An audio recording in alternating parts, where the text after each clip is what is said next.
हाँ, थोड़ा पहले सूचना मिल गया तो और अच्छा रहता है।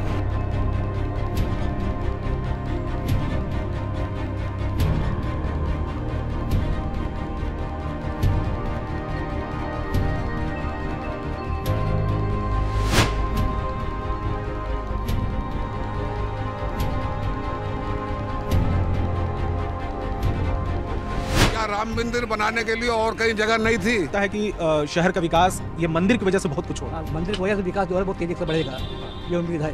22 জানুয়ারি 2024 যেখানে কোটি কোটি সনাতনীদের স্বপ্ন পূরণ হতে চলেছে, সেখানেই এবার জটায়ুজি তার বাহিনীর সঙ্গে প্রবেশ করলেন অযোধ্যায়। আসলে সম্প্রতি এক এমন খবর সামনে এসেছে যেখানে বলা হচ্ছে শকুন অর্থাৎ জটায়ু তার বংশের সাথে উপস্থিত হয়েছেন অযোধ্যায়। এখন এটিকে চমৎকার বলবেন নাকি কোইন্সিডেন্স?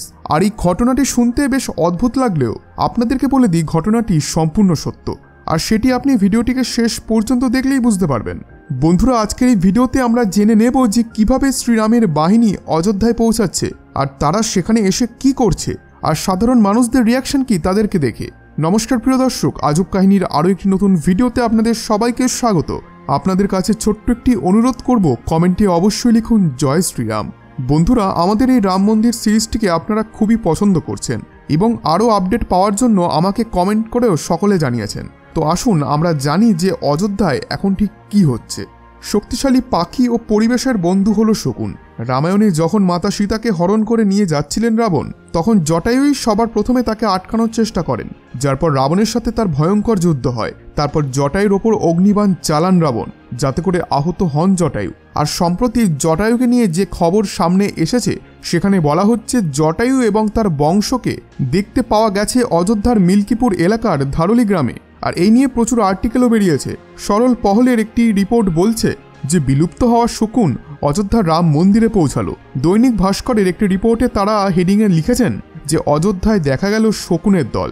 মানুষ বলছে রাম মন্দিরের প্রাণ প্রতিষ্ঠার পূর্বে প্রভু রামের ভক্তরা পৌঁছে যাবে। আর সিএনটি নিউজের একটি আর্টিকেল বলছে জটায়ুর দল পৌঁছালো অযোধ্যা। অযোধ্যায় কোথা থেকে এলো বিলুপ্ত শকুন? আপনাদেরকে বলে দিই, ধারলি গ্রামের বাসিন্দারা ডজনের বেশি শকুনকে 2-3টি গাছের ডালে বসে থাকতে দেখে, আর তা দেখেই তারা স্তম্ভিত হয়ে যান।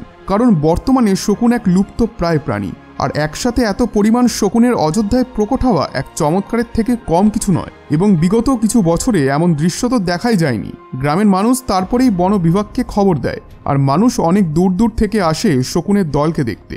আর সবার মুখেই কেবল একটি প্রশ্ন যে 22 তারিখ তো রাম মন্দিরে রামলালার প্রাণ প্রতিষ্ঠার দিন, তাহলে কি জটায়ু, যিনি শ্রীরামের অনন্য ভক্ত আর সহযোগী ছিলেন, তিনি এই খবর পেয়ে গেছেন এবং প্রভুর দর্শন করতে অযোধ্যায় এসেছেন? ভাববার বিষয় এটি, কারণ বিলুপ্ত হয়ে যাওয়া প্রাণীকে ঠিক রাম মন্দিরের প্রাণ প্রতিষ্ঠার আগেই এত সংখ্যায় দেখতে পাওয়া গেল, তাও আবার রাম জন্মভূমিতেই। বন বিভাগের কিছু লোক জানিয়েছে যে তারা অনেক সময় ধরে আশেপাশের জঙ্গলে এবং যেখানে শকুন থাকার সম্ভাবনা সবথেকে বেশি রয়েছে সেই জায়গাগুলিতেও ভ্রমণ করেছে, কিন্তু একটুও শকুনকে তারা দেখতে পাননি। আর সম্প্রতি এমন ঘটনা তাদেরকেও চমকে দিয়েছে। তবে আমি একটি বিষয়ে আপনাদেরকে সাবধান করতে চাই।